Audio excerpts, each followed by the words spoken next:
Kalisto showing some signs of life. And this is what he had to do. Get Owens off balance. Drop him to a knee. And the high flying luchador plants Kevin Owens face first. Down goes Owens off the DDT. Will that be enough? What an upset this would be for Kalisto and a kick out. Now you're starting to feel that momentum shift in the corner of Kalisto.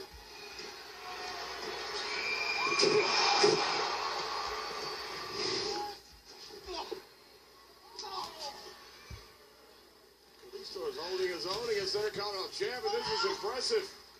Oh no, well, maybe not. Cover for the win. It's over. Remember when you get planted like that, the more luchadors sprout up. Here is your winner, the Intercontinental Champion, Kevin Owens. You are the champion. You're the Intercontinental Champion. With Kevin Owens in 2 weeks in Hell in a Cell will defend that title against Ryback. Look at this. That is just a great counter by Kevin Owens. And good night. That's ball game. That's what Ryback has to contend with at Hell in a Cell.